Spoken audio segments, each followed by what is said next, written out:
we are live. I'm so happy to see everyone here, whether you're here live or on the recording. I'm going to invite Sarah right now, but I wanted to make sure that I had a normal face on because when I make this a reel, it's not a pretty face. So I'm going to go ahead and Nicole's already here. Okay, let me invite Miss Sarah. She was ready. Nicole was ready. Should be good.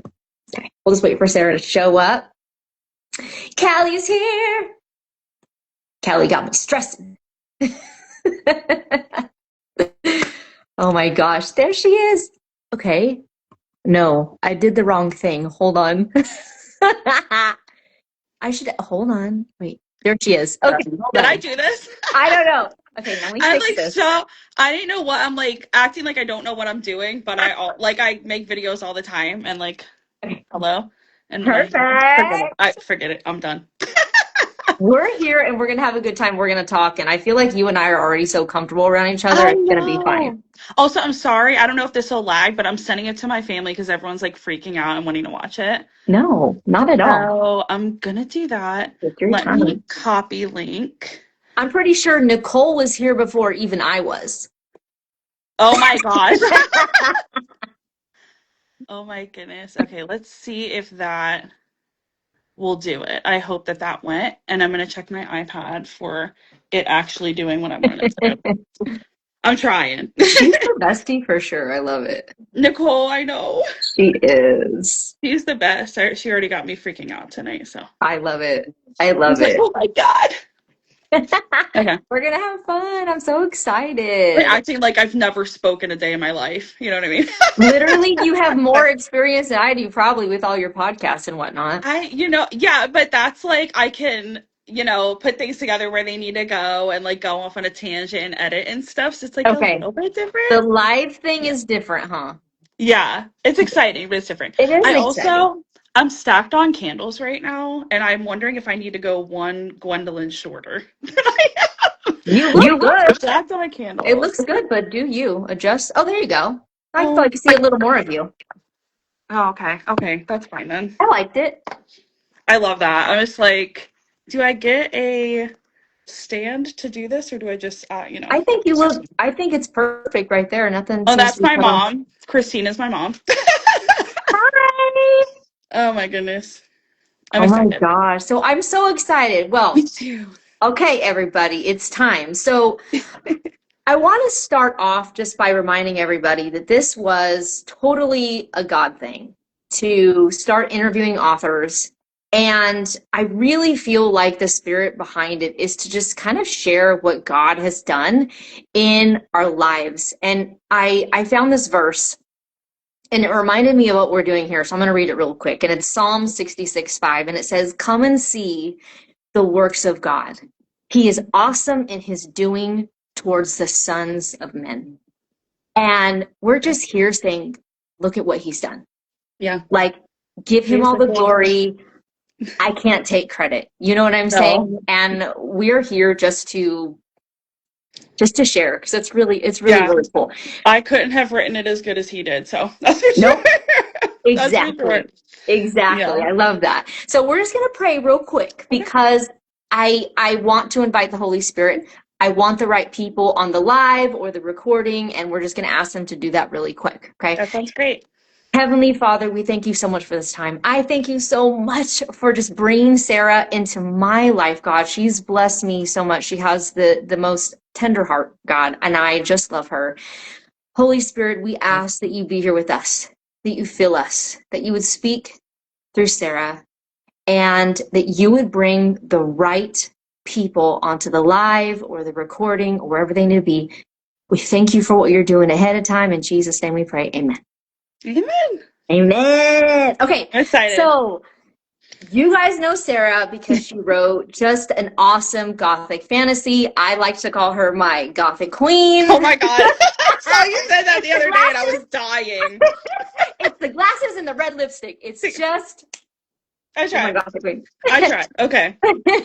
But what you guys might not know is how her and I met. So I think Sarah started following me I'm Yeah. not sure exactly when, but she slid into my DMs one day and she said, or maybe it was a comment, I don't know, but Yeah. she told me, I think you need to read this book called Feels Like Fire by Yeah. Nicole Feller, and I I think you'd really knew. like it. And I was like, okay, cool.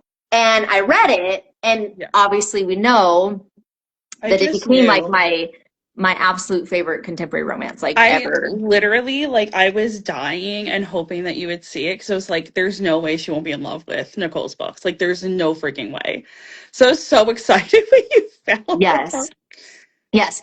So then last May, and I've been following Sarah. I followed Sarah back, and I knew Yeah, that it's been a she while. had a fantasy Nicole. series going. She had a fantasy So, series going, and I thought, you know what, it's time to start her series. So I started with Moonborn, and then ate them all up, in a matter of like a week. No, like it was like a weekend, I feel like. I was it like, was what? it was Yeah. pretty early on. Yeah. So that's awesome. And that's kind of how we know her. But what you might not know about And her, I what was were nervous were you also. nervous? Because to me, just really quick interjection, you starting any of my books was that like Michael Scott meme. I'm like, I think I sent that to you. Oh my God, it's happening. Just stay calm. Just stay. Yeah.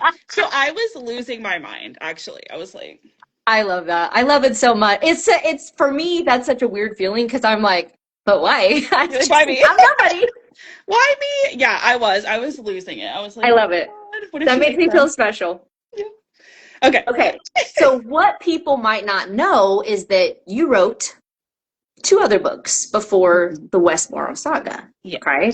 And those books are about your life. Do you want to kind of share those titles and a Yeah, little bit absolutely. I about? have them with Yay. me. LOL. The thing is that these, so In the Absence of Blood is the first one. And then The Cool. Mirror was kind of like the companion, like sister novel, Mhm. because you're Amanda, Nicole said. And what's funny about them is that I started with these because when I Mhm. was a teenager, I had self-published and stuff. Wow. And when I was younger, not to go too deep into that, but when I was younger, it always had to be traditionally like published. Like you Mhm. had to do trad publishing or you Mhm. didn't have a career doing this. So even though, and I remember saying this to friends and family before, if I do not become a writer, like not become a writer, I was, but if I don't make it or do this, I will be wasting what God gave me. Like I knew You that. knew it. You knew it. And I just basically like it was like an unintentional hiatus. Yeah. I had children, like I was a vet tech for a while and life was just lifing, we had a whole mess going on, okay, of everything. So I had been writing like around 16 years old. And if, for those of you that have read Absence, everything just imploded after that point. So I just took a back burner. And it wasn't until a lot of things kind of accumulated 2 years ago, basically that I went to like I wanted to write again, but I just didn't know what. And it was literally Joan texted me one day and was like, our story would make a really good book. And she's like believe like from the beginning, like my family has always been like, you're called to do this. Like every one of my families would be like, your way with words, like all this stuff. And it was just like eating Joan and my dad alive too, like you're not doing this. And like my mom, my sisters are always just like, my grandma was always like, you have a way of speaking that I don't. Like nobody always says it, everybody says it. But I just let it go. And so Joan texted me and was like, our story would make wonderful books. And I was like, so I have your permission to do that? And she was like, heck yeah, you do. Like, Absolutely. of course you Absolutely. have our permission. And Yeah. I wrote it in a month on my phone. This was all written on my phone, like just in between nursing the baby and doing other things and stuff. And it's basically a fictional like retelling, so like the names and stuff are changed, but it was just my whole heart's cry of everything from my parents' divorce when I was really young and how traumatizing that whole bit was, and meeting a stranger that God completely ordained to be in my life to take over the role of dad in the most unconventional way possible. And it just kind of became my mission. Like, I didn't realize I had this voice to share until it was down on paper. To me, it was just special to me. It broke the curse of me not writing. It was cool to share that and look back and reminisce and, just see how far we'd come. And then it was an Amazon #1, like the first day that it was up in fatherhood. And it was like all these things that I never expected for it.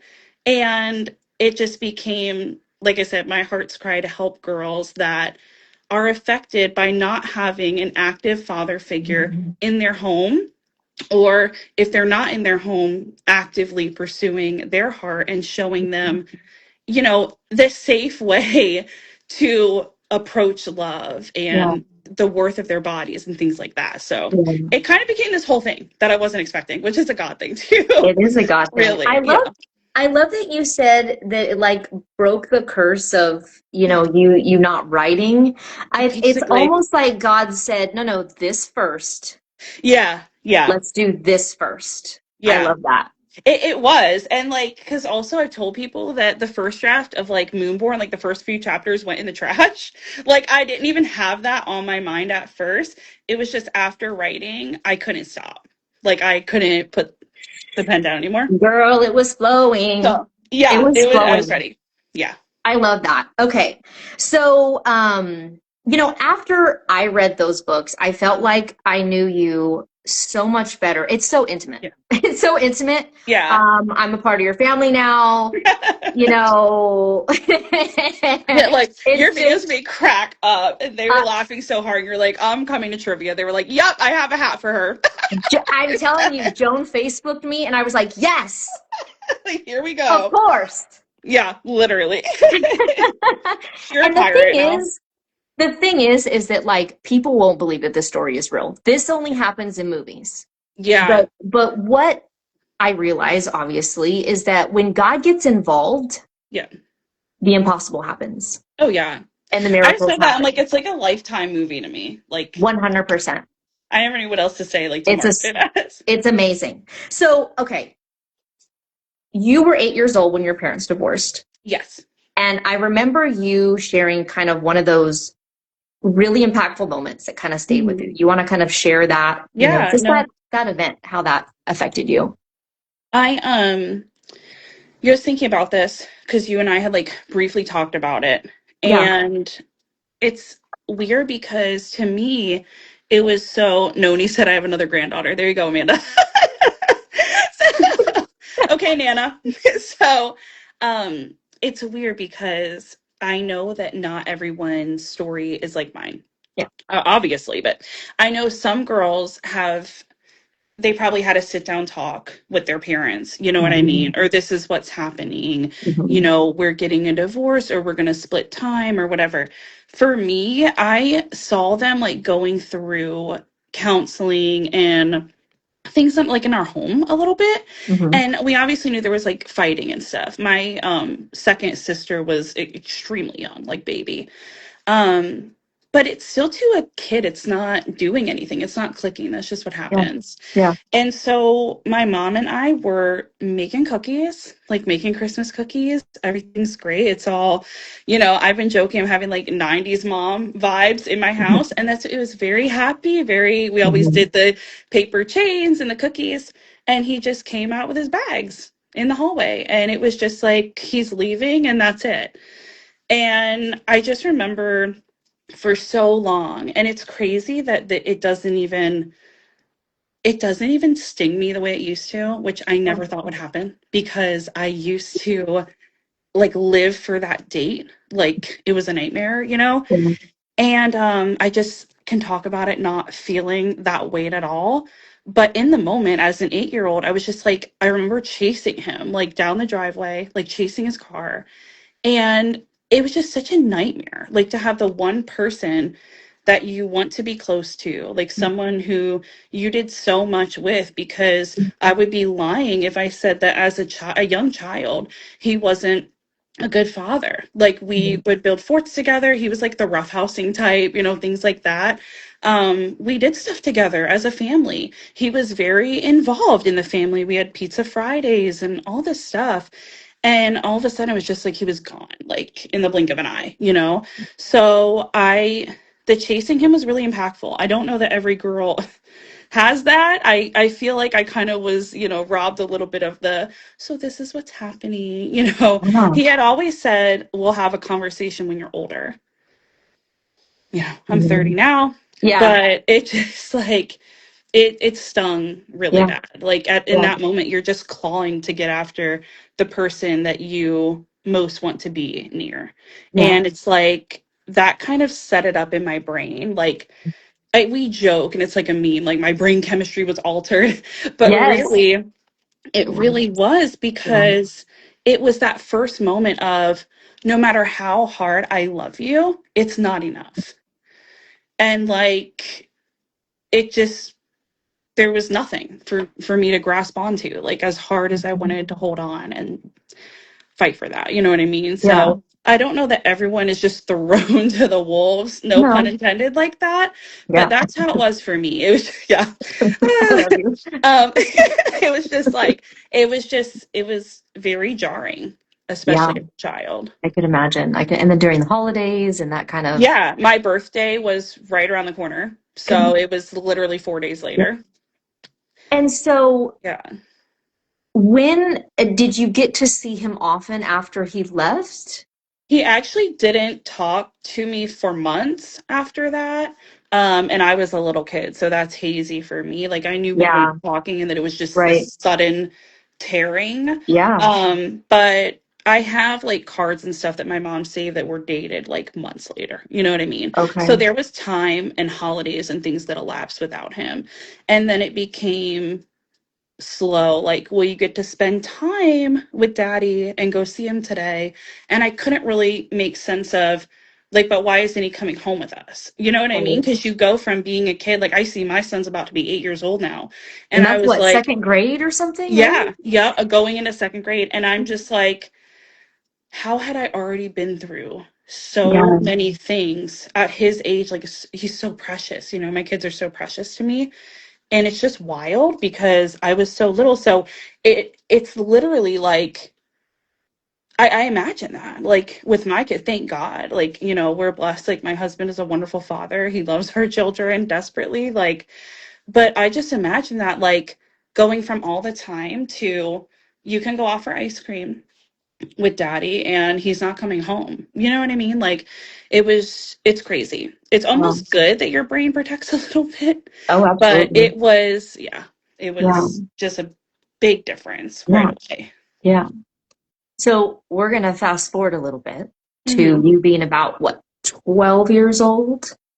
Let's go. And So, yeah, I was, yeah, like 12. Like I okay, had either just turned 12 or I was about okay. to turn 12. Yeah. So it's So like 4 years what there. I love about this is that one day, just one random day, a divine connection was being made. And this is what Yeah. I love. And Yeah. I will not stop saying it was a holy moment. I will not Yeah. stop saying that Yeah. God was smiling, and just like that, oh, Yeah. I've been waiting for this. It's that kind of moment, and Yeah. only he knew, Yeah. and it For was sure. amazing. So Yeah. I want you to share that moment Yeah. with us. So look, I grew up in a Christian school that like demonized Harry Potter and things like that, but I was the Harry Potter girly, okay? Um I so whenever my mom would like go on a frenzy of like we're taking all the books away and like it's over, like whatever, I'm like, Yes. okay mom, great, like I have fan fiction. So I loved Professor Lupin. He wasn't a dad in the books, like we all know that, like whatever. I just clung to like, I think how calm he was and how chill and stuff, like just gave me that warm, tender feeling, Yeah. which is funny too. Let's just hold the phone and like Okay. Jesus for a minute, Yes. because the tender hearted, like just having a cuddle or being loved on and doted on like a daddy's little girl, even though we had been close before my father left, it wasn't that. It was Mm. not a like, my princess, I'm gonna protect you. So it's Yeah. kind of weird how I was like homesick for a feeling that I I didn't love that. have. Like he would like steamroll me on the bed. You know what I mean? Like we're like throwing each other, like, Yes. knocking around and punching and whatever. So I just had this deep desire. Like I had this image in my head of what I wanted, but it Yeah. didn't come from anything. Yeah. So I love that character. I just love the tenderness and the sweet, whatever. I listen, I'm walking in Walmart one day. This was months before this divine intervention thing that you say. And I was with my aunt. She's very eccentric as well. And we're just chilling. And neither one of us can remember to this day which one of us said it first. We're just like, oh my God, that worker, like that guy looks just like Professor Lupin. And I was just like enamored because I was like, no way. Like, and my mom just took away the books too, so it's like, LOL, mom, Yeah. like that's Put fine. 'em back. I don't need the books anymore because I have it in real life. So, like, do you Yep. need a salad? You want to go try on some Yeah. clothes because we need to go to Walmart? Okay. Yeah. Yeah. So it became this thing, this ridiculous thing of like accidentally stalking this man Yes. that looked like my favorite character. So now it's just a running joke, but it was like really ridiculous. I could just like imagine you just like peering over a corner or something. I would walk by and I feel like he would turn around and like now if I tell him that he's like, no, I didn't. I loved you. I'm like, You're like, stop. no, Listen to me. I was don't lie so to me. afraid. Yeah. I'm like, he's ready to call the cops. No, I'm kidding. So That's so funny. I don't know who said it first, but we just like we're like I said, totally enamored by that fact. So yeah, then I was like 12 years old. This went on for a couple of months, Wow. a good amount of months. I would say. Lots of creeping, Like my basically. aunt would text me and be like, "He's working today." Like, and like I feel like kids are normally like they have a crush. You know what I mean? Right.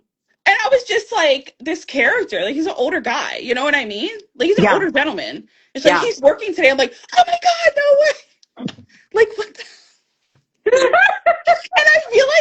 I feel like God did this too, because God, like, not even like tooting my own horn. There's like nothing to like whatever, but I feel like God was like, Sarah will get it done. Like, if anyone is gonna indulge, and knowing them too now, like my dad and Joan and stuff, like if anyone was gonna indulge this craziness, it was us. It was our entire family. Like the Mission Impossible theme. My mom said. My mom was so chill too. Like the MVP of like Stranger Danger, but not right now. Right. It's okay. It's There's fine. exceptions to Stranger Hey, she just, Danger. when you know, you know. Yeah, my mom was like a baby Christian at the point. We had not even gone to church until my father left. Yeah. So we were like Catholic and stuff before that. So Yeah. it wasn't like a Holy Spirit Yes. like led relationship and like Yeah. knowing Jesus personally Yeah. until my father left. So that was a Yeah. blessing in itself too, because I Yeah. didn't grow up at that before then. Okay. But yeah, so Stranger Danger went out the window. Yep. Let's talk Yeah. about the day you actually worked up the courage. Listen, we were going to shop for a friend of mine. Okay. Mhm. Their family was going through a really hard time and it was around the holidays. So that day is coming around where all I picture is that car driving away. It's Yeah. almost my birthday, or was my birthday. It's Christmas, It's like the Yes. miracle of Christmas feeling. Yes. And it just, Mhm. especially certain times of year, like that, was even harder because you notice that missing part of your family even more. Like my sister and I think since then had spent, am I crazy, Mom? Like one Christmas morning with him. Wow. I nuts? Or like we like did something while we were visiting up there. My mom will remember that better. But long story short, it wasn't like he came for Christmas, made Thanksgiving a point. It wasn't like that. Wow. Um, so it was a really hard time of year. It was hurting extra bad.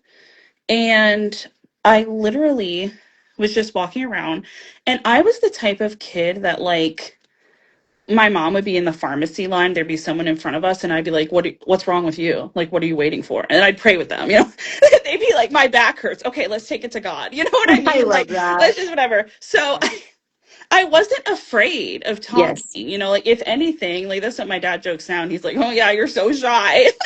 Like, Yeah. no. So I wasn't afraid of talking, but I felt that like prompting from God. Like you just feel that in your gut. Like some people call it intuition, like a gut feeling. Like I know it's the Holy Spirit. Like, and I just felt like today's the day, you know, like you need to talk to him. I started to feel bad because like following him around, like I'm not some punk kid, you know, like actually stalking or making fun of or like doing anything Yes. crazy. So, and plus it's his place of work. Like I'm freaking 12 years old. You know what I mean? Like what is going on in this place? Right. So, oh my God. So I felt like I should say something. And then I like looked over to the paint department and he wasn't even there. So I was like, haha, God, you know, like, Yeah. oh well. Oh well, you know, Yep. so Yep. what am I gonna say to him? You know what I mean? Like, hey, like I said, it's not like it's someone your age. Like, it's gonna be like, hey, did you play the new Pokemon? You know what I mean? Like, what am I Yes. gonna What do say? you say? Yeah, like, hey, so I love what you said I though. no, yeah, what am I gonna say? Do you like Harry Potter? Like, come on. So one Christmas Eve, we all had brunch. Thanks, Mom. She's filling in the Yeah. gaps here. Yeah. So that's what it was. Anyway, we already knew that it wasn't anything substantial. Yeah. So I'm like, God, he's not even there. You know what I mean?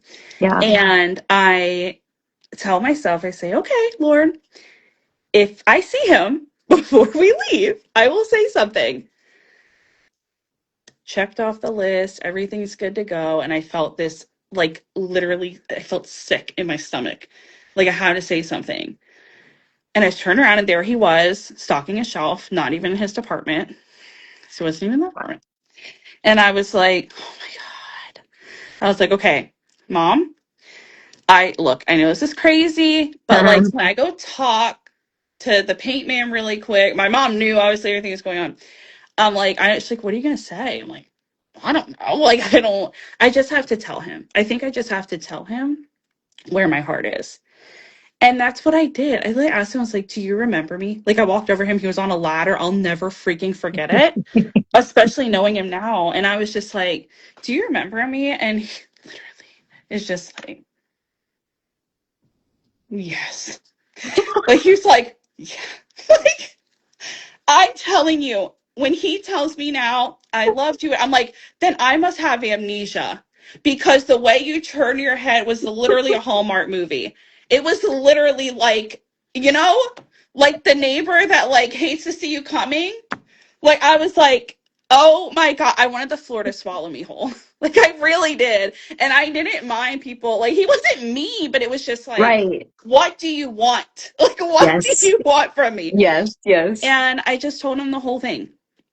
It just What whole thing? literally Like, spilled did out you of share me. like Lupin and everything? I told him, look, you look like this character. I'm really sorry. Like I'm not stalking you or anything, but here's the gist. You look like Yeah. this character. And the reason I love that character so much is because my parents divorced. I miss my father so much. This time of year is so hard. It's so hard, insane, because he left like, you know, around this day or whatever. Um, and you know, seeing you for some reason is a comfort to me. So yeah, I'm looking for you on purpose, you know, but and he was just so like that's all it took. Like it wasn't any of the like uncomfortable, like, oh my God, like, could this get any worse? It immediately shifted and he hugged me. Like it was just like I felt like I was gonna get him fired. Like I felt so bad. Yeah. And he was like, it's okay. Like I'm like crying, you know. And it was No. just such a comfort. Like it was that immediate like tenderness. And I was just like, okay, like I feel like it was off my chest, you know, whatever. Um, my mom, I walked back over to her, told her what happened, like it went well, you know, whatever. And now at least he knows that I don't mean any like Right. ill intent. I'm not sure, like, I don't want this guy to lose his job, like so weird, you know? Yeah. Um, and so my mom went to talk to him. I don't know everything. I think my mom just thanked him like for being so understanding Yeah. because like, you know what? Um, And I just felt it like with my mom's prompting, because my mom is definitely a little like, she loves the peanuts, and I call her Snoopy, like flying into everything on her Yes. doghouse. Like she Yes. just puts her hands in everything, you Yeah. know? And she'll scope it out. And she's the one who taught me, like, shoot your shot, don't be afraid. Like, connection is so important. Like, Yes. so God's love and just like really having faith and stuff, like my mom has always pushed that. And it was just like, I can't think of the word, but um when you're letting someone do something, you're not a bad influence, but you are a writer, You're a writer that can't think of it. What's the word, Amanda? It's like you're how's an the word? accomplice, but that's not the word still. I know. So it's not indulging. It's a word. It's gonna bother me now. You'll think of it. But you're like indulging them, It's like when, you don't need 10 dogs, but your husband's like, oh, yeah, I'm going to be whatever. Yeah, So, anyway, enabler? yes, Okay. yes, I think someone said enabling as well. that's my husband. Okay. Okay. He's like, So, come on, is honey. she's my enabler, and we just Yeah. like invited him to church. Yeah. Yeah. Cool. I was going to be doing sign language at church. Um, I don't know why, but well, now I know why, but then I didn't know why.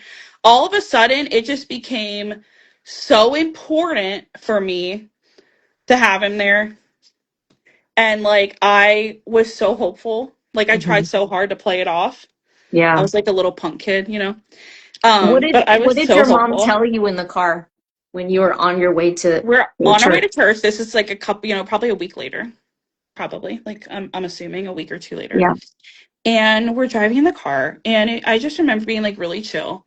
But I remember her being like, Sarah, if he doesn't come, you didn't do anything wrong. And, you know, like I said, it just mattered so much already Mhm. that he did. I just feel like in that moment, when I go back in time to that moment, I just so desperately wanted to matter. I wanted someone to Yeah. pick me. You know what I mean? Yeah, absolutely. And I didn't think that, like, the damage was already done if he was coming or coming, coming or Mhm. not. Yeah. But it was just like, okay, mom. But in my head, it's like, I don't think I can handle. Another rejection. Yeah, I really don't think I can, because if he doesn't come, then something is wrong with me. You know Yeah. what I mean? Right. And they were the first ones there. The pastor hadn't even unlocked the door. I met Joan for the first time. And I didn't know what to expect either. I didn't know if it would hurt. Is it just going to be him? I assume that he was married, like he's wearing a ring. Is it just going to be him? Is his wife? Is he going to walk up with this like giant family, that I just Yeah. feel even worse. Like, he was so tender and good to me that I felt for sure that he had kids. You know what I mean? Yeah. Like, I was like, he probably has teenagers or has grandchildren or whatever. And it's Right. just like, what a pain in my ass, but Yeah. I Yeah. already know. And it Yeah. was just them. And at least that they were the first ones there. And the joy that overtook me in that moment of being picked, like being wanted, like for a little girl. And I say it wasn't that deep yet, but I guess it was, you Mhm. know? Mhm. And they never stopped. I don't remember anything they've ever missed. I Yeah. mean, that's 18, going on 19 years now. Yeah. They started to So come to the, everything. you We know, had holidays together. holidays Yeah. and get-togethers. Thanksgiving. We've been all through the ringer together, all of us, really, truly. Like, That is it's so crazy. amazing. That is so Yeah. amazing. Now, hold on a second here. Let me get my thoughts That's okay. together. Now, That's okay. okay. So he started to come over and he was basically a part of the family, right? Yeah, they were pretty But much immediately. you were still struggling with your biological father, Yeah.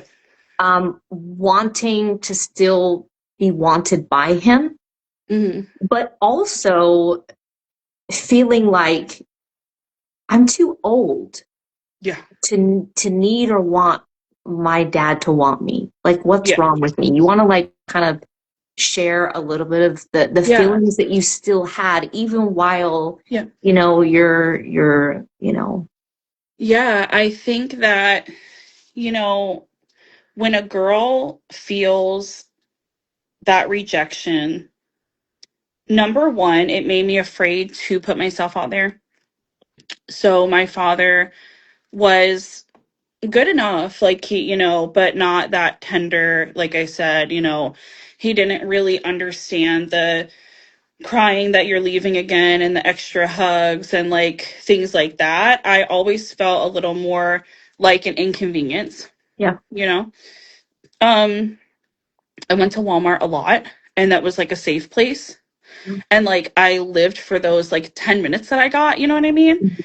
But I still like went home with no like dad holding me, like sitting watching TV, like how was your day, like whatever. So I had those moments of reprieve, but it still hurt. Number one, like I said, because I still felt kind of alone in that regard. He Yeah. moved within a couple years to another state, Mhm. so it was an even worse like tearing apart. Yeah. And my anxiety was like full force after that, because I always thought, like, what if something happens to you and I'm not there? Like that makes me say, pump the brakes again. My family like took care of a lot of hospice patients growing up. So like Noni was like exceptional in caregiving and like respite. So I was not like un uncomfortable or unaware of like, yep, they passed away, or yeah, Right. whatever. Right. But my family has always had some kind of camaraderie, and most of our family has been non-blood relation, Mhm. like she made them feel so at home. So when my father moved, I had that in my head. Like I got stuck on like, well, like, what if you die and I'm not there? Like you can't just not be there. Like what if there's an accident? It was so my Yeah. anxiety like went through the roof. Yeah. And so I had that coin that he was kind of acting like I was inconvenient and a little impatient, which Mhm. as a human, as a mom, I don't get it. And seeing how Mhm. my dad is with me now, I don't get it. Yeah. But as a human with empathy, the my father and his wife are so well suited. And my mom and my stepdad are so well suited. I know that when my father left, he just wanted a fresh start. Mhm. And unfortunately, I wasn't a part of that. Mhm. And I can accept that now, but it left room for a lot of impatience and misunderstanding. Mhm. That's how I'll say Mhm. that. Yeah. So the other side of the coin was I have this man who I love talking to and being around, like just at Walmart, starting to be like the managers were even like once in a while, they would like look at me. I would turn, well, I knew, like I started to know certain people that like he told, like I would turn the other way. Like if he was like, this one's on a rampage today, I'd be like, bye, bye, bye. Okay. So I'm not gonna have you lose your job. So Yeah. I but in that on that lane, it was very unconventional, extremely unconventional Mhm. of a friendship. Yeah. And it also, I would, at that point, which makes me want to throw up now because I feel like I'm his daughter. Like, I feel like that, but I wasn't his, you know what I mean? So, Right. like, what was his responsibility to me? And just that feeling of, I can't be let down again.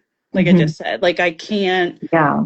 And the other thing is I pushed so hard. Like I said, when that car drove away, and Yeah. I bled my heart out to him. Yeah. I cried so hard. I tried so hard. I I did everything that I could, that Yeah. I thought I could. And it just pushed further and further the more I did. Yeah. So what is your brain going to tell you Right. to not do that? Yeah. You don't do that. Yeah. You Don't don't cry to pursue. people. You Mhm. don't cling to them. If you show too much Mhm. emotion or vulnerability, it's going to be like calm down. Like that, you know what I mean? Like Yeah. that's over. Like, and so it just felt like I had to play it cool, you know? Yeah. I never felt like him leaving was my fault. I never felt that. But I felt like him not loving me was my fault. Yeah. Like Okay. that I wasn't, and a couple years ago when we started talking about all this, Joan told me, your father loves you in a way that is comfortable for him. Yeah. And that made perfect sense in my head finally. Yeah. That like it finally made me feel like so nothing is wrong with me then. Right. I was just, how someone said like you'll never be someone's cup of tea who prefers Yeah. coffee. You know Yeah. what I mean? Yeah. So, and like my mom would always call my father like after the divorce and everything. This what Sarah did today. She did so amazing in this. Her grades were this. This is her friends. Like she's having a sleepover today. Okay, yeah, that's great. You know what I mean? Yeah. And then I'd go into Walmart and he was just like, oh, yeah, is James coming with you? Or I haven't seen Brittany lately. You know what I mean? And it was To just your like, friends. yeah. I was just like, are you putting in more effort for me in the Mhm. 10 minutes that I'm here Yeah. Yeah. versus like this? My father, who held me as a baby, I Yeah. had open heart surgery at 2 years old. Oh my Like he gosh. took my heart out of my chest, like, Oh gosh. yes, like everything, whatever, hooked to tubes. Like my mom has all the pictures and everything. And he could just run away from that little girl going down the road. It just never, Yeah. it could never click in my head. And Mhm. again, I don't want to demonize him, like ever. I don't Right. want to do that. I Right. wouldn't be alive if it wasn't for him and my mom, Yeah. I wouldn't have this relationship with with my dad that is so wanting and so willing if that hadn't happened. But it was just unfathomable. That's the best word. It was Yeah. just unfathomable Yeah. that you could treat me that way. Yeah. That never made So, sense. so were those the reasons why, even though you had your dad, and just to clarify everybody, when she says her dad, she's kind of talking about her like adopted dad, not her Yes. biological father. So we'll say dad and father like that. That works the Um, best for me. yes, Yeah. yes. But is that why you still didn't feel like your dad was your dad? You know what I mean? Because it took you a little while to really Yeah, a long time. to figure that out, to see Yeah. what was right in front of you. Yeah. It definitely did. And it was Yeah. like we um it's so hard to like turbo speed all this, but I you're a kid because of the lack of guidance, I guess. I didn't have a lot of self-worth and confidence. Yeah. You obviously like have a skewed view of men in many different lights, but you don't really know how to choose a relationship when you haven't seen a healthy one modeled, like right in front of you, and a father like protecting you. Yeah. So that all made kind of a perfect storm, I would Yeah. say. But I was in the middle of a very abusive relationship in high school. My dad, like my dad, he almost died when I was a teenager, which again was the same thing of like, of course, of course, So he actually cares about me, I'm pretty sure. But like, But I no. was just like a wreck because number one, for Joan, like they're just each other, like that Yeah. is just two of them. And And Joan is your selfishly, dad's wife. yes. So selfishly, then for me, I was just like, there's no way. It was almost like I was like, couldn't accept it. Like I was like, God, there's actually no way Yeah. that So you're going to do this. you were There's no given way. your dad, he's in your life, and now he's battling Yeah. something life threatening. Yeah. And it wasn't still the caliber of the relationship that we have now. Now. We always had a bond, but it wasn't like my daughter, like all this. But I was saying, so I was in an abusive relationship that almost happened and really took my like, you know, it was scary, obviously. Like, and I was just like, of course. Like, I felt as though every time that I had like an inkling of trust, it was like two steps back Yeah. for some reason, you know what I mean? Yeah. And it was wanting to protect myself, really. For It sure. was like a wall of never being told you're too much, or I don't feel like I don't like want kids, you know what I mean, or whatever. So we're going through all of that, and just life, as growing up, I moved away with that abusive partner, and it just everything just kind of made for the perfect storm. So Mhm. everyone was close. They still like got together and stuff. Like when I wasn't there, like for a holiday or things like that killed me. Like I remember desperately wanting to set up webcam like with him and Joan because I didn't want to miss anything. Like my family was so important to me. Um, so there was never really a point that there wasn't a point of contact or like holidays and stuff, but it just wasn't that like Yeah. acceptance Yes. and the puzzles like fitting together like that Yes. until our second son died. Yeah. Like that really changed Yeah. everything. Yeah. So the book, she will fill in all of the gaps in her books. Yeah, there's But just a there lot, so I was, don't know like what to hit oh on. yeah, yeah. There was a particular event though that happened. Like you said, you lost your second son, and I don't know if we want to give details or let them read that, but maybe not give Okay. details, right? Unless you want to. No, we don't have to. Okay. Because I know Because I also we're mean, trying like, not to talk for 5 hours. right? Yeah. So just life altering type of event. Yeah. And it It was the wasn't weirdest until that thing. event that you realized who your dad really was. So let's talk about kind of the revelation of, wait a minute, Yeah. I do have my dad. Wait a minute. What's weird is that this is what's so funny to me. And this is a little personal, but I was going to share it anyway. Get personal, girl. When I got pregnant with Sawyer,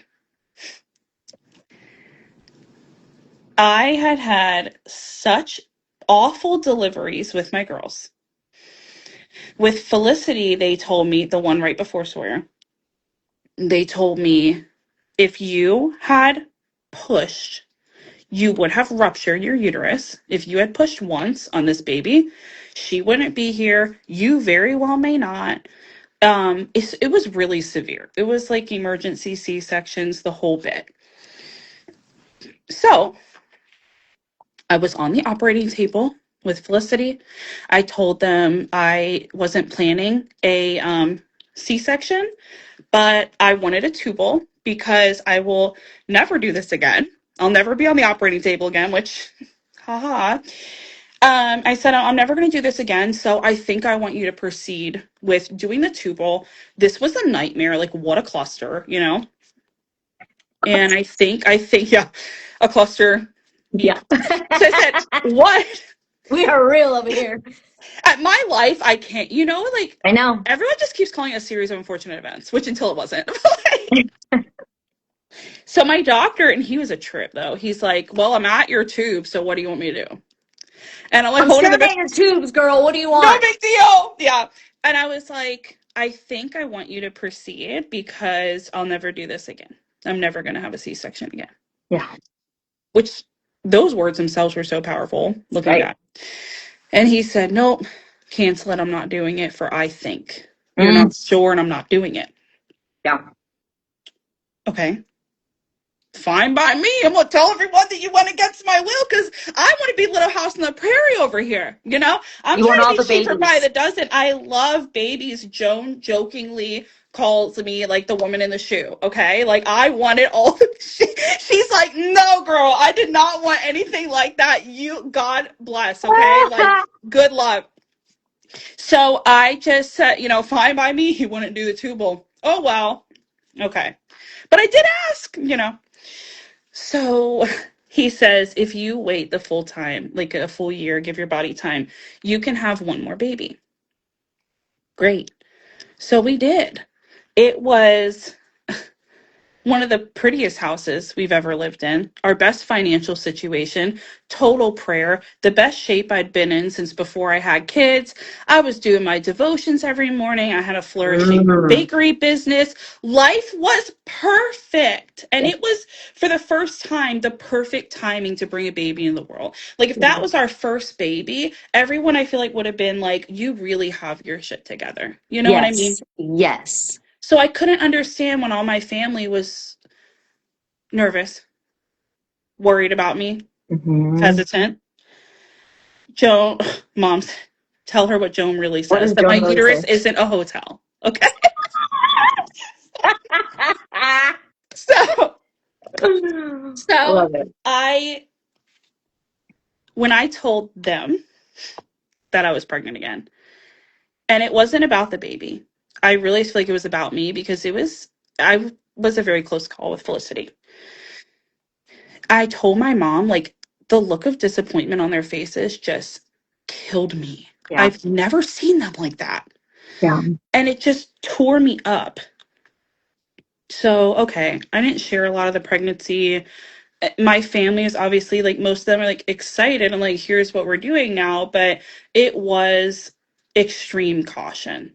I Yeah. mean, our doctor, I went into his 8-week appointment, like, knowing the second you have pain, we're doing a C-section. If he's viable or not, you could rupture. So we're doing this. So we really thought we were looking at a NICU baby. Yeah. Like, worst case scenario, hopefully, it felt like this baby was so on purpose. So Yeah. how could God not protect him? Yeah. And um again, like, you can read the whole book, but we ended up losing him. Routine appointment, no heartbeat, and just like I felt so betrayed. Yeah. Like, I was like, God, you have done so much more than this.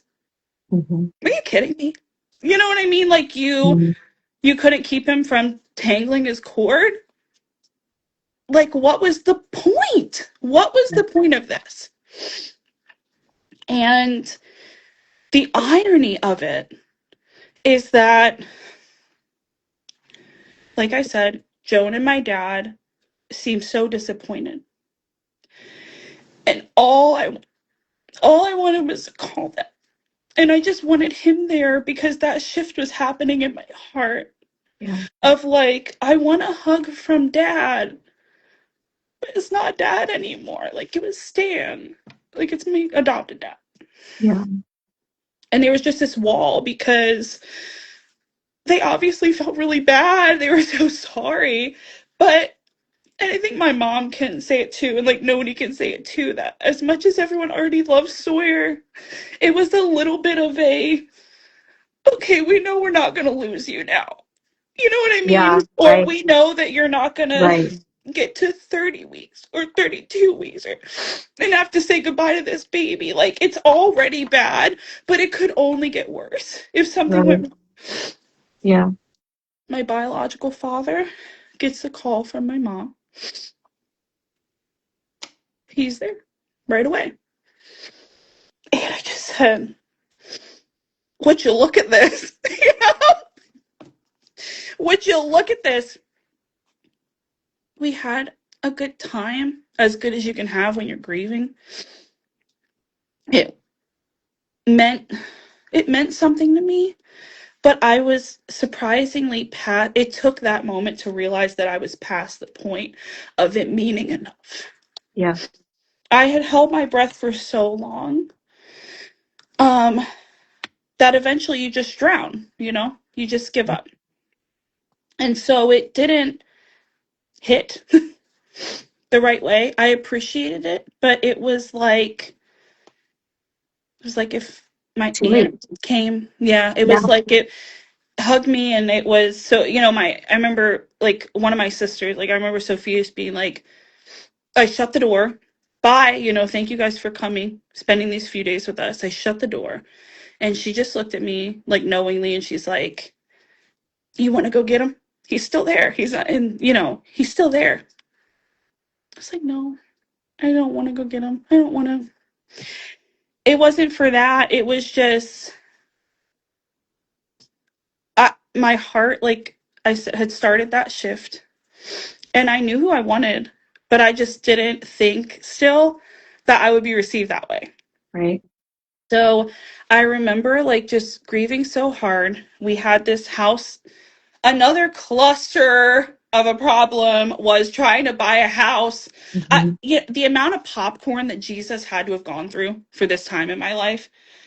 Just like, here we go. Here's a Xanax and here's the kernels because I don't know what else to give you. Yeah, like we're just holding on. Like, he's been growing this garden for 18 years. Like, Yes.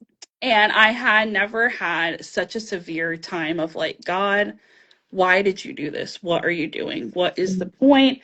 I was so hurt and so angry. And so we're trying to buy a house. My husband is like, we went through so many. That was a miracle in itself that we even got approved for a mortgage, literally. And we got the call that we were signing on this house the day before my appointment. So it's almost like Sawyer was like, okay, mommy, you got this. We got through it because he was my only joy. It like looking forward to that pregnancy and that delivery was my only joy in this nightmare of a season because we had just moved in October, and in December they said we're selling the house, you gotta leave. Paid $6,000 to move in, whole mess. We had just come from a mold apartment that made everyone sick. Like, I'm an anxiety girly, so this was enough for me. Okay, this Yes. was enough. And we got the call the day before the appointment, and then we found out that he had passed away. But it was funny. We went to see the house. Josh is like, let's go see if we like it. I'm like, there's no if we like it. When you go on Zillow and put in the criteria, this is the only house and it just barely meets it. You know what I mean? Like, so that was actually ironically tidbit for you all. This was a house that Nicole used to live in, which Nicole is Feller, God, everybody. which is God, which that's what gives me chills when I talk about this stuff from Walmart, when I talk about like this house and things like that. I don't know how you could not think that there is a divine God Yes. that loves you And for and those of that you who is don't know, really quick, Sarah, purposeful. Nicole Feller is Sarah's best friend, and Nicole had lived in the house that you're living in right now, Yes, right? yeah. Okay, but you We guys did didn't not know each other know yet. each other, We didn't know had each other. never met. Okay. We didn't know each other. And we wouldn't have met each other if I was living under a rock, not writing, all the time. Okay. Save Okay. it for the book, So, Sarah. yeah. So listen. So Amanda's like, does anyone want to read this book? Because Sarah's just in the whole freaking story. We'll just read it together. It's okay. I did. Before Moonborn released, I was reading like a chapter on my page every day. And then I was like, why are you doing this? Girl, make them buy the book. I'm I dead. know. So, okay. So move into the house. Yes. I tell my mom that I want to do a memorial for Sawyer because he was due on July 28th. Okay. Which that date hurt, and now it's just another date in my brain that plays on a loop, but it actually means more now. Okay. And again, I'll leave some of it for the book, Amanda. But I will say that I hesitated having this gathering because I felt stupid. Yeah. I felt like he was barely halfway. It felt a little bit like, could we get over it? You know what I mean? Like it happened in the spring. But I couldn't get over it. And I just felt like he should be honored that day. And all I wanted was to be with family. Yeah. And I remember trying to like write the text to invite Joan and Dad because they've been to everything. I mean, like, if I was having a baptism for my fish, they would have come. You know what I mean? Love that. And my mom was just like, they're going to come. Like, they weren't disappointed in you. They were worried about you. Yes. And she was like, what's your hang up? Because you've never doubted him before. Yeah. kind of that kind of vibe, and like just relax. And I was like, I don't know why it's becoming this big thing in my head. I Yeah. don't know why it's such a hang up. I just have that feeling again that I haven't had in so long of I'm putting myself out there and I'm afraid you're gonna get a slap on the wrist. You know what I mean? Yeah. Like just that ouch, like I'm too fragile right now to be told no, or that's like weird. We're not doing that. Or like, Yeah. no, this is your thing with the baby, or no, like we're all family, but like, I'm not trying to like adopt a kid, whatever. Yeah. So stupid. So frigging stupid. And this is just how it is. Yeah. If anyone else is a daughter of divorce that has had these feelings of abandonment, is such a heavy bridle. Like it's so hard to break through. Just that one word is just hard enough. And so I invited them, and it took like 2 seconds for Joan to be like, "We'll be there." Like, Of course. what do we need to bring? Um, and that just his response to me that day, like, said it all. I had that hug that I realized I had been needing, that I wanted from my dad. And when my father came, it didn't feel that way. So what's going on? Because when you just did it, and when you just got up and like held me, like you're my dad, question Yeah. mark. You know what I mean? Like Yeah. why has it never made sense to me like that before, that while Yes. I was chasing what I wanted and what a dad is supposed to be doing, I was chasing that my whole life. But like you were doing it my whole life. Yeah. And I remember before that night, like a couple of days, like a week before, just sinking to my knees. And I had never prayed like this before. I always prayed for my father to change. Mm. And I finally was just like, Jesus, I'm hurting so bad. I need my dad. I don't understand why you would put this desire in my heart and do nothing about it. And God's probably like, ouch, I said, I don't understand why you would do this. So I'm at the point in my life where either fix it or just take it away. Mm-hmm. Just be done with it. I'm a grown woman. All I want is to be done. That's it. That's all I want.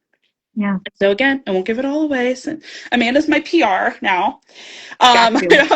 No, I'm just kidding. But I won't give it all away. But it was like literally that gathering happened, and like that moment of just like,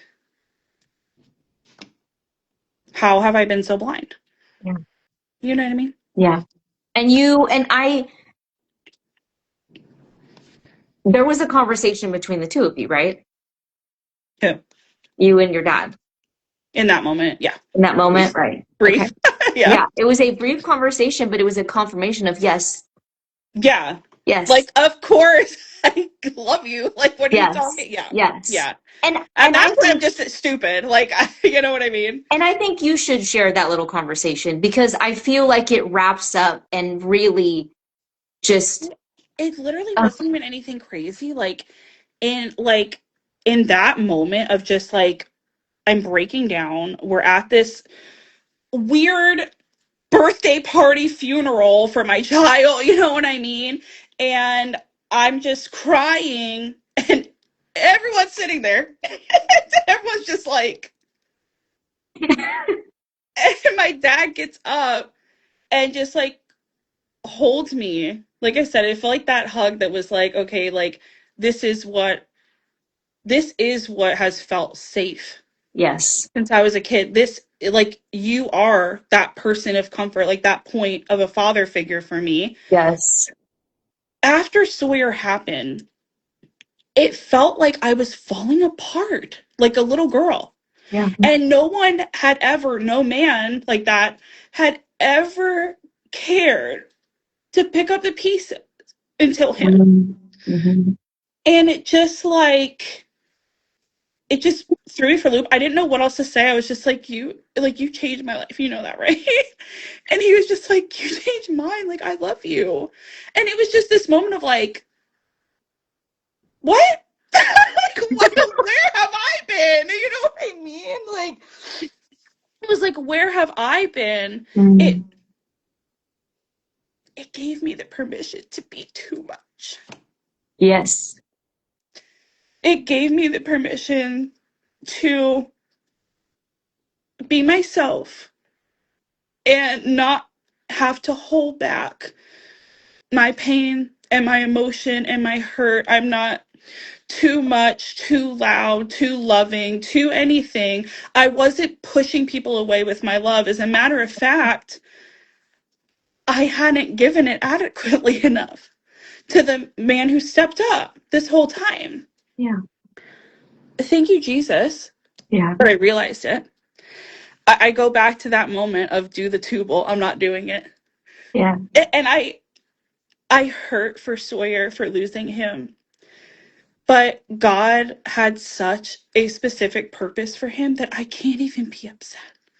You know what I mean? Like the Oh. fact that that baby came into our lives with purpose Mm. and that God is just like, my child isn't reaching her full potential. She isn't writing. She isn't whatever. It's not making sense to her that I gave her a dad. He wants to be there for her and she's not letting him. I just had to be like fully broken. And after Sawyer, I felt obliterated. Yeah. And I didn't have any other choice but to just like look ahead and take the confirmation that was in front of me. You know what I Yeah. mean? Yeah. So it was just crazy. Like it felt like this thread of like this hurt and pain and everything literally snaps. It was actually the craziest thing that I've ever felt. That's It was absolutely nuts. incredible. It is It was absolutely nuts. incredible. I feel, and you touched on, I think, some of the blinders. I think there were these Yeah. lies that are just so deeply embedded because of Oh yeah. everything that had happened to you that I'm too much, I'm not worthy, and Yeah. nobody wants that role, even Yeah. though your dad was there the whole time, Yeah. proving with his actions. Yeah. Men aren't usually so great with the words, but he I was know. there, right? And I know. so, and we're so I verbal, feel like, very but I need blessed. you to say that you're my daughter. You know what I mean? Yeah, But he's there. He's doing it. yeah. I was like, oh, so like this all looks pretty good, but like, could you put it in writing? Yeah, Like, exactly. yeah.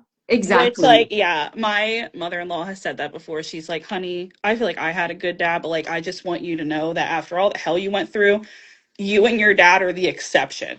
Like, Yes. she's like, that man is Yes. the exception. I'll tell you Yes. that. And I feel 100%. there's not a day that I don't thank God for him Yeah. and stalking And him. he never, they didn't have kids, and God worked that out It because was I tell Joan, I'm like, how do you feel that you got me at 12? You didn't have to deal with the nasty, like yep, whatever.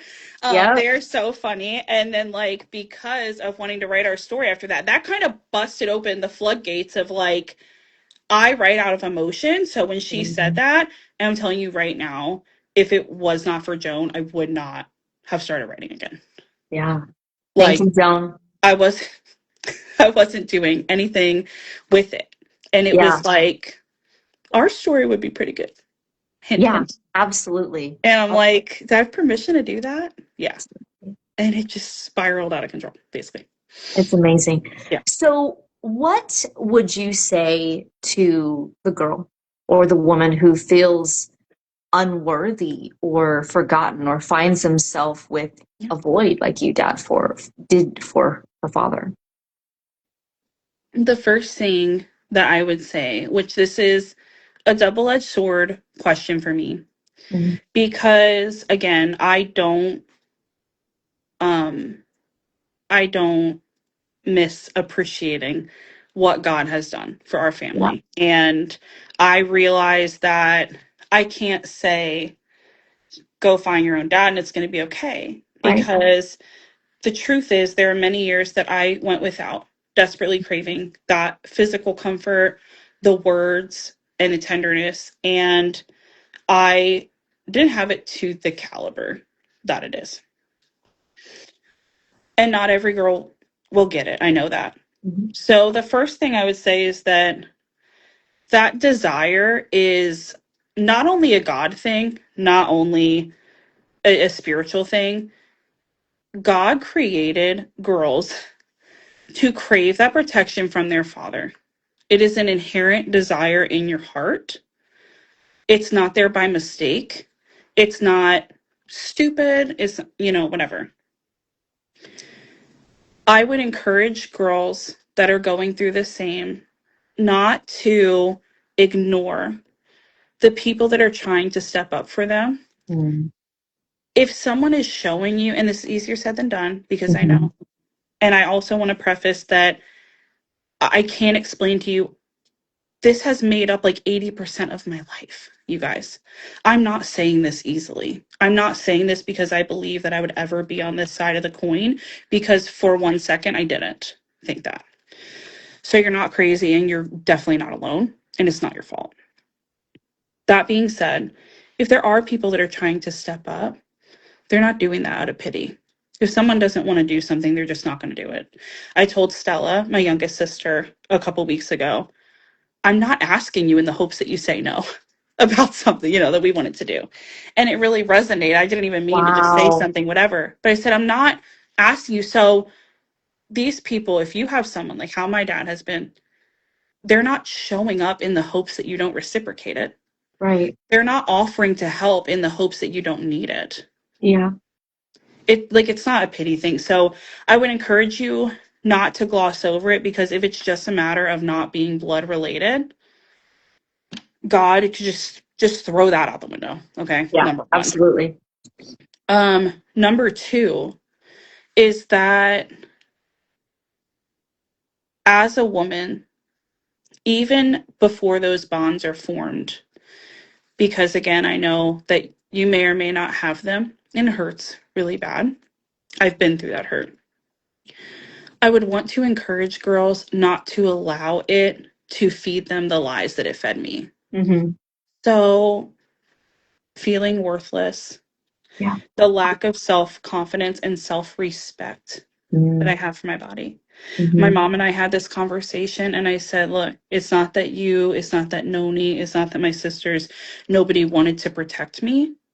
It's not that. It's not that we all weren't doing the best we could Yeah. and best friends and getting through the thick of it like we're the Golden Girls or so, you know what I mean? I'm Yeah. like, but I'm telling you right now, I've seen it firsthand as a 28-year-old, a 29-year-old, 30. My dad would have killed them. You know what I mean? Yeah. Like, it's Yeah. just different. A Yeah. mother and a father are different. And I know that if I had opened up a little more, if our story was a little different, I Yeah. would have been spared a world of heartache in that Yeah. regard. So if you can spare yourselves on your own, I would try and have self-worth in yourself. Even if a man's not there to tell you and guide you on what you deserve, you don't deserve one night stands. No. You don't deserve someone sitting there telling you you're not their type after you Yeah. just gave your body to them. Yep. I went through self-harm, rape, the friends with benefits, the whole bit. And I don't say these things, like I said, from an easy place. I don't say them to be a buzzkill. I am so imperfect. It's the biggest thing. We just talked about this earlier. That like God loves his ravens as much as his doves. I see that all the 100%. time. And I was a hot mess, okay? Like Mm. seriously. And I accept that my mom was flabbergasted, okay? I never use this word. It's the perfect spot. It is. I had a friend with benefits. Uh-huh. I cringe now if my dad knew this. And now Yeah. if they're watching, hey guys. I drove an hour away to hang out with this guy, okay? It was after the divorce and abuse and everything, like a year later. I just wanted to chill, just want to have some fun, you know? He was a Pause. nice enough guy. Pause. Not after your parents' divorce. No, this is after Your I own had a divorce, which we divorce. didn't discuss here. It's in the book, but I wanted to clarify. Okay. I had a divorce. Yeah. You said a year later. I said, baby, no, you were not 9 years I old. was Hold 9. on. No. So I was 19, Okay. 20. Okay. I drove an hour to this guy's house. he was like, wait a minute, I'm still on a live stream. So I couldn't come in yet. When I told my mother that happened, because I'm texting her and she's not loving this, okay? This Yeah. ain't McDonald's. She is not loving this. But I'm an adult. Like, my mom's beside herself because she is like, Jesus, no, why are Yeah. you doing this? Yeah. He made me wait for like 30 minutes before I could even come in. Oh my He God. finishes his live stream. She was like, you should have turned your ass around. Uh-huh. And I'm telling you that my dad would have murdered him. Okay. Yeah. Yeah. I was sitting there. So great night. We hang out, you know, the whole reason I went there. And you kind of get a glimpse of that in the second. So I feel like I'm not giving away too much. It's like way smaller Yeah. anyway. Yeah. But it literally ended up being a conversation of, you're so sweet. I made this guy cookies. I made him cookies of his favorite video game. I made him Easter baskets. I put my all into everything, and constantly in my life is like, no, no, no, no, no, rejected. He literally sat there and told me, after all this, you're not my type. And you know what that meant right away, because you're easy. We had one date. You know what I mean? And then it spiraled into this. I don't want anything serious. Okay, me either. Why? Because you just think that's what you deserve. Yeah. You know, I'm not going to be a loser, not going to be a prude. That's all I deserve. And, you know, I had prayed with that prayer about needing my dad and please, like, break these ties because I can't do this. Yeah. I was like, God, I know that you say in the Bible, you're our Heavenly Father. Mm-hmm. I get that. Yeah. But sometimes I just want a hug. Yeah. It's not like you can come down here and, like, comfort in the same way. Yeah. And that's where his mercy shows up. Yeah. Because he didn't have to give me my dad. It would have taken me a lot longer. And girls that don't have that, it's a hell of a climb. And I was climbing it for almost 20 years. Yeah. There are still things that just now, 2.5 years after that really strong bond was like solidified, I have finally now let go of the, do you think that was too much? Do you think that, you know, things that my father did, like writing him a letter and him scoffing at it. I wrote a letter to my dad for his birthday and I threw it away like 5 times because I was like, this is so stupid. This is too much. Did I say I love you too many times? Should I even use the word dad? Should I do that? I mean, I was giving myself a stroke, you know, for God's sake, God forbid. And it was just like, that is your first point. And my father never got it. I think the cockiness of that really got to me because it's not my fault. It's not my fault. You have anxiety. Your mom has anxiety. Like you know, all this stuff. You don't understand that you failed my first point of reference. Yeah. My first position. And I'm sorry. Yeah. I'm not going to take it to the grave. I'm not going to not forgive you. But you failed it. And it took a man who has shown up. He always says, I'll never steer you wrong. That's like going, he's never steered me wrong. I'll use that. And it took him almost 2 decades to fix it. Yeah. That is traumatizing, you know? And I know we've gotten a little off topic here, but truly, your worth is so, so important. It's so critical, whether you have a man telling you or not. And I desire that and pray that for everyone because every little girl deserves to have that bond. It has healed something in me that makes me a better mom, a better wife, a better daughter. Like, I can't explain to you how much peace I have. And God is a good God. And He will put people in your life. He will put scenarios and situations in your life. Yeah. That will return tenfold what you've lost if you let Him. Yeah. So I would say that my two biggest words are surrender Mm-hmm. and self-worth. Mm-hmm. And you have to try to accept and foster that worth Yeah. with or without. Yeah. Because I went down a really ridiculous path and I knew better. Yeah. I knew better, but there was just no one stopping me. Yeah. Yeah. I there are so many things to take away from this. You didn't live a perfect life. No. We could even say you were living in sin for a hot number of 100, years, you yeah. know what I mean? 100%. But his promises for you were not void because of it. Yeah. Yeah. His mercy is so great.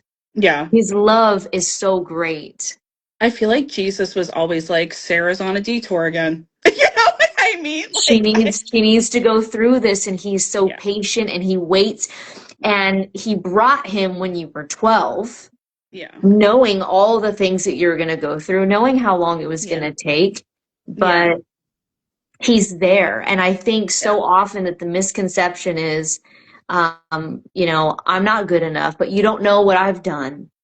I'm not like you. Yeah. I don't speak like you. I wasn't raised like you. I messed up. Yeah. Yeah. And that isn't what matters. No. That isn't what matters. Like, you're not Christian enough. That Exactly. is such a lie. You don't look like everybody else. Yeah. And no. My family's been through a lot too. And I feel like that even was such a point for me to accept, like, the family that has stuck around you and your dad and all this, like, they're not going anywhere. If y'all have been through the ringer of all this, like, it was Exactly. like, gosh, just like, how can I make you see it? Because it can't get much worse than this. Okay. Yeah. And y'all are all together in there. And, but yeah, so it's like the image thing, man. Also, like, I'm grateful that I went to a private school and Christian school to pivot a little bit, but that put me through the ringer as far as being like alternative or like kind of gothic or like things like that. Yes. I definitely feel like how you're saying, like, that I didn't look the part. Mm-hmm. You know what I mean? Like, I felt like I didn't really look the part of, like, this Christian, like, in, you know, the frilly, like, dresses and, like, hair up and pristine for church on Sundays. Like, I was going to youth group in ripped jeans and, like, a graphic t-shirt and, you know, stuff like that. Yes. And it is funny because God can use anybody. And like we said, his mercies do not run out just because, you know, whatever.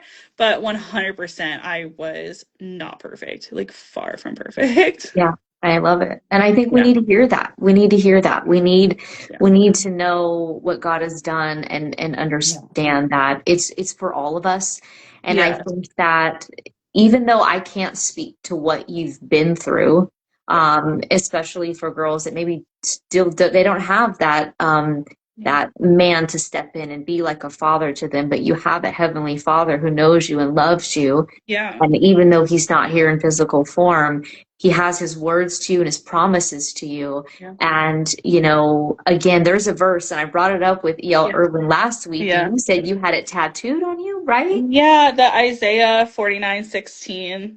Mm-hmm. Out there. Yeah. And was that even though your mother?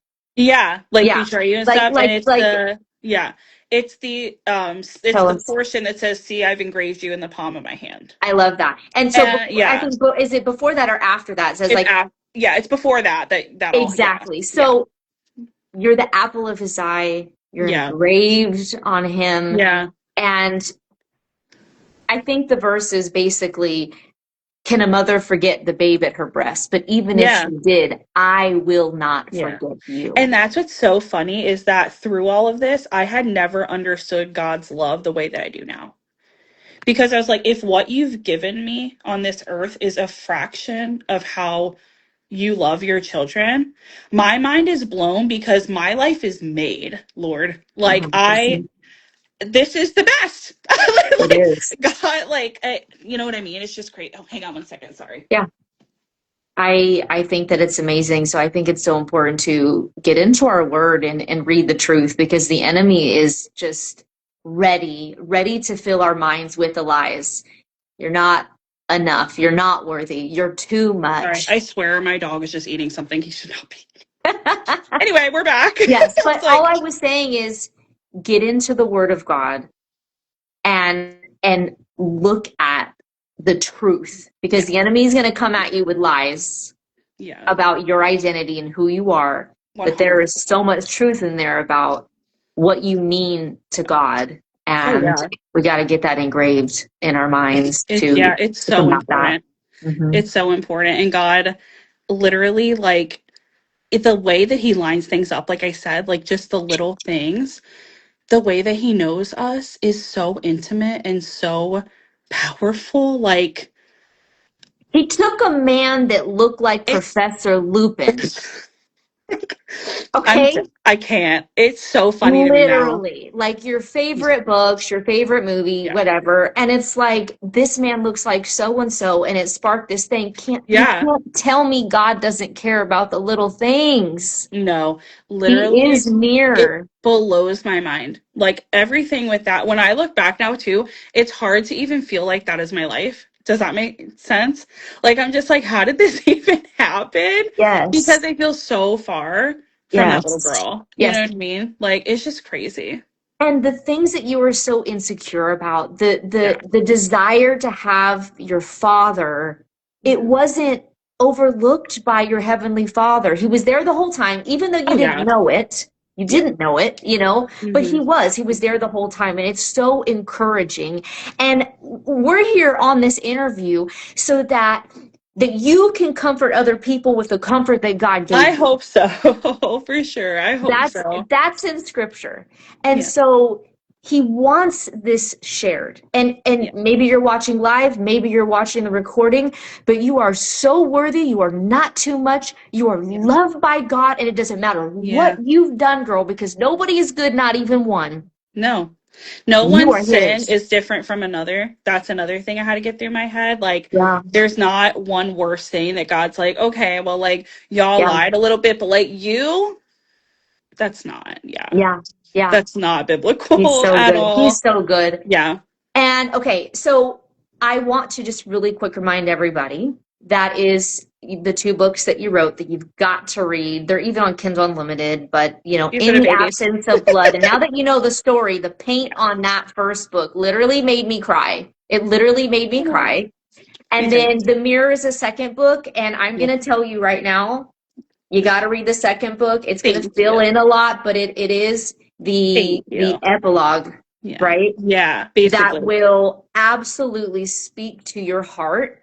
Thank you. And I was bawling my it was anointed, it was written by the Spirit, it is life-giving. You've got Thank to read it, you. or if you know someone who's gone through it, gift Mm. them these books, because That is this what I is, just want the right people, like the yes, girls that need it to find it. yes, And that's what's been and they so hard will, for me. Yeah. It's they just will. making, just getting them in front of the right audience because I know that there are girls that feel exactly the way I did. And like, I would have died to have a book like this, or the fact that I love talking. So you can slide in my messages anytime. And I would have killed to have like a big sister like that, that could just be like, it's okay. I know how you're feeling. Like, it would have made all the difference. So that's what I hope, but I can only reach like so many on my own, So And yeah, you are becoming, and you have become the woman that you needed. yeah. And Thank you. God saw you. He's just I'm gonna cry again. I'm gonna make myself a mess. I'm I gonna can't keep cry. It's doing my this. turn. It's my turn. God takes what's broken and he makes us whole. And we have to go through the hard stuff. We have to go through the breaking. Yeah, But my God, what he does with us is so incredible. So, yeah, God, we thank you for the breaking, because we can become someone yeah. that is strong for somebody else. Yeah. And you can't be refined without that fire. Like We people say it cannot. all the time, We but cannot. it's so true. Like you cannot, there's no easy way out. Not to quote There isn't. Rocky, mom. She'll love that. But there's no easy way out of it. There isn't. It's just through it. There isn't. You gotta, And like God I has like a to game think of it, plan. like you gotta drink the cup. Yeah, As yeah. a believer, you got to drink the cup, and that cup of It's suffering true. looks different for everybody else, you Oh, know. 100%. Yeah. But God, have your way with me. Mhm. Have your way with me Yeah. because it's going to be beautiful. Just Because having to be open to what God wanted for me instead of yeah, what I wanted for me, yes, it turned out every time. yeah, Even though it hurt, it was yeah. not without hurt. It was not Oh, without absolutely, it being a difficult season. But 100%. every time he had a plan, so it's And easier don't you to live love with. that God was okay with your anger and your hurt and your why God and what are you doing? Thank God. Thank God. Yeah. Because Mhm. that was an absolute nightmare. I had never felt that Mhm. far Yeah. or that hurt. And like, I always say I wish that I could get back to how I was like before Sawyer, like spiritually and stuff. And I Mm, feel like I was like, oh no, like we're going places much better than that. yes. So Yes. it's definitely grown my faith in a way that I wasn't expecting. Yeah. So it's just double blessings for It sure. is. But It it is. really does change. It's altered so much. And like I Yeah. said, like even talking about some of this, like I never would have pictured a life where I could share these things and not Mhm. be aching over them and not be crying and emotional, whatever. I knew that God had done something. I literally called my mom too and told her, like, when I was in the car and I listened to Butterfly Kisses and I smiled. I was like, the war's over. You know what I mean? I was like, I was How smiling. And cute! Butterfly Kisses used to come on and I would be like a sobbing emotional wreck and just so angry, like whatever. And now comes I'm like, this is so sweet. Like it's so sweet for a dad to love his daughter like that. Like I'm so lucky. And I was like, wow, God, you really did a thing because that's like the epitome of my healing. Exactly. Yeah, it's Yeah. the true test. I Yeah, love it. That's basically. so amazing. He's such a redeemer. He's Yeah. the redeemer. That's why I loved writing the mirror too. Like I love absence, of course, but writing the mirror, like all those it's called the mirror because there's so many parallels in my Mhm. life that were painful that God restored specifically with like the same scenarios and things like I can't make it up. I wouldn't have even made it It's up as good amazing. as it is. It's amazing. It's Oh my only God. gosh. Okay. We're gonna let people read the books. So stop asking us questions. Nobody's asking us questions. We're just I yapping know. anyway. We're all just crying together. That's it.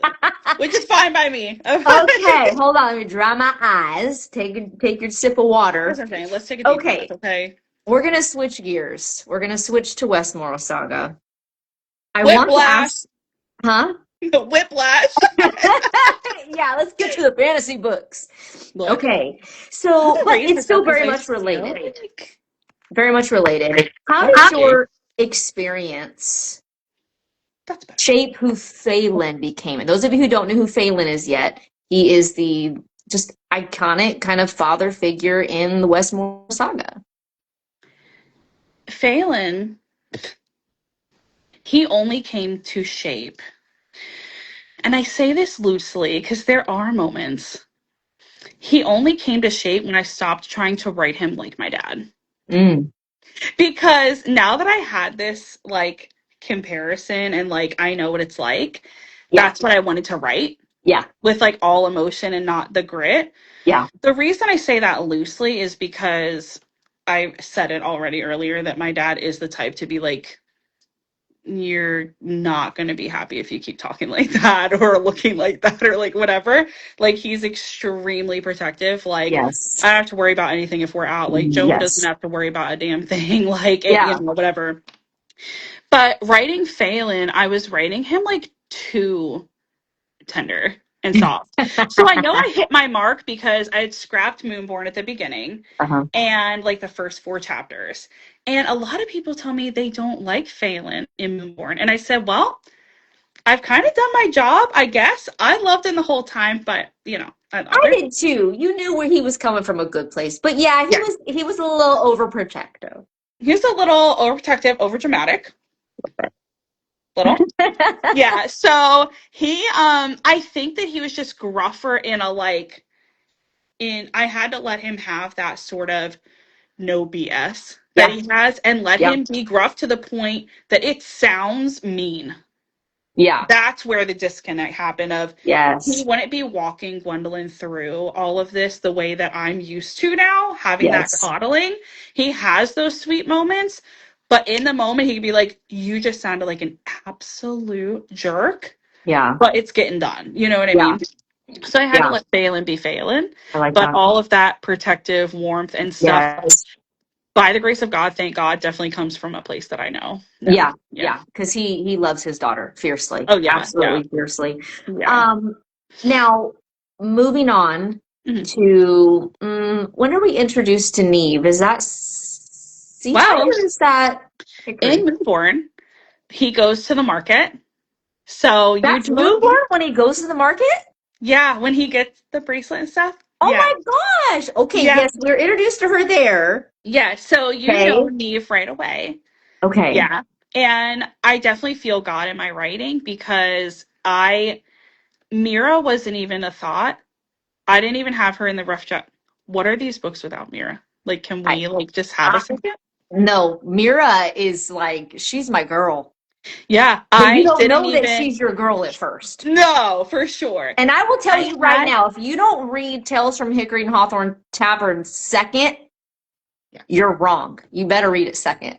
I love that there's debate about this already for my books. I'm like just relishing it. But I didn't even have her, so it was like a Love God it. thing that so Neve was a happy accident as well. Mhm. And Now, to give a I hate this. backstory, hold on really quick. Sorry, Yeah. because I just jump in like people have read all these books and not No, you no, go guys ahead have because I not know a lot necessarily of read these people books. are just starting as well. So we'll Neve try to is be a careful. character who is a little girl. Hmm. She just finds herself in a situation where Right. you can continue on with that, sir.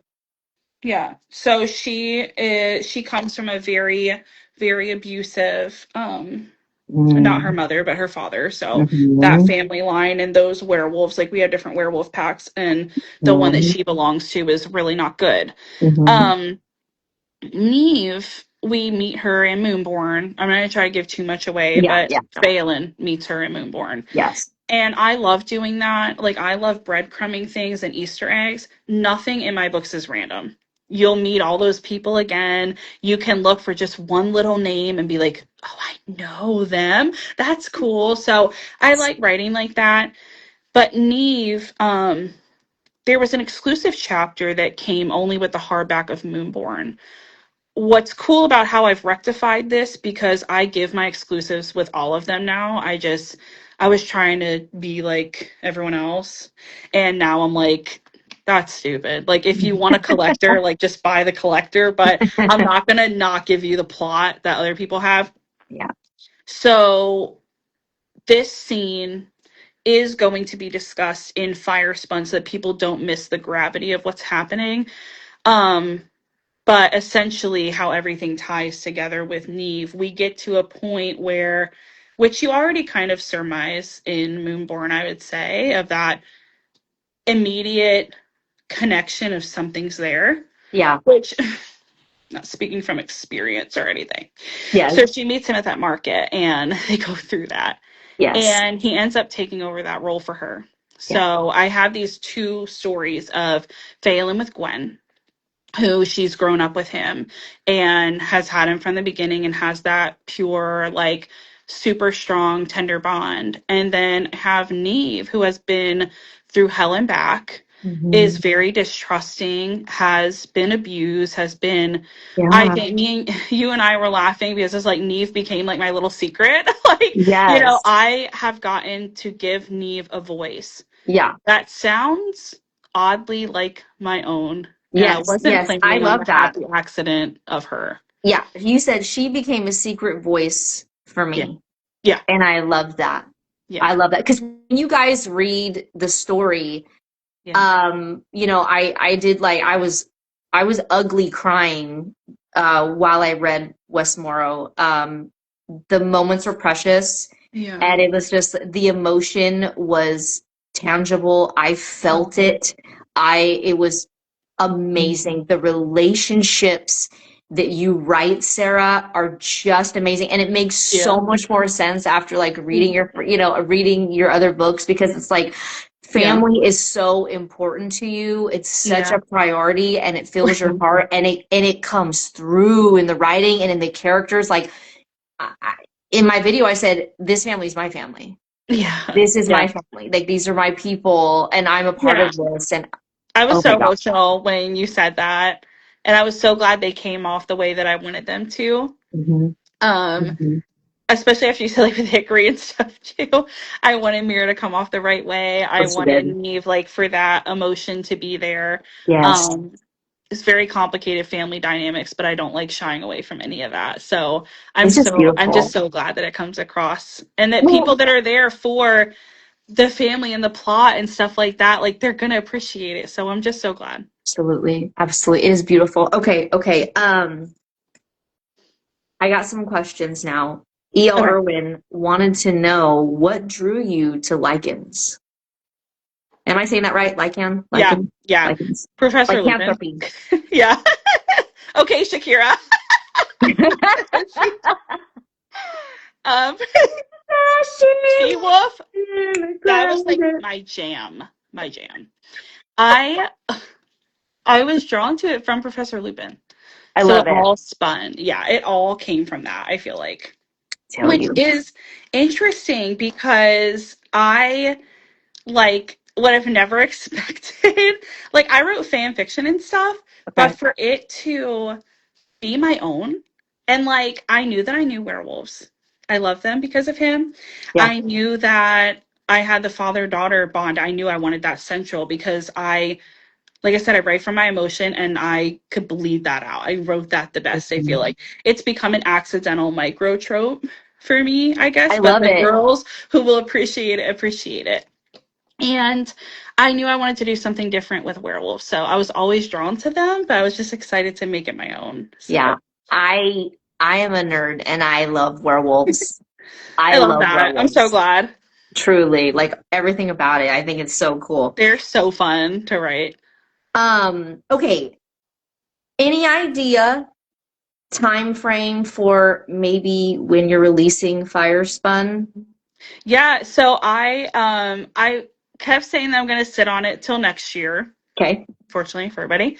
Okay. Just because it's the last one, I want it Yeah. to do everything I need it to do and tie up the loose ends. hmm hmm If you hmm are on my beta or arc and there's still time, just saying, Oh, heck you yeah. will get it. You will get it early. Heck So I'm yeah. not going to make everyone else wait, but it's probably going to be a next year. I wanted to wait. Mariah, hey, get Mariah's like, through reading those books, girl, give then it go to me. get your arc. Yeah, you totally could. I wanted to wait till the fall with Moonborn's like Yeah, anniversary. yeah. So I know it's a while, but I'm thinking about doing that because a lot of people are finding Westmoro now, and Yeah. I'm sorry, I feel like you're gonna fall. Whoops. And it's giving them time. So I think I'm gonna tease a fall release. I could always change my mind because it is done. It is in edits right now, and betas have a quarter of it and arcs are about to be, ready.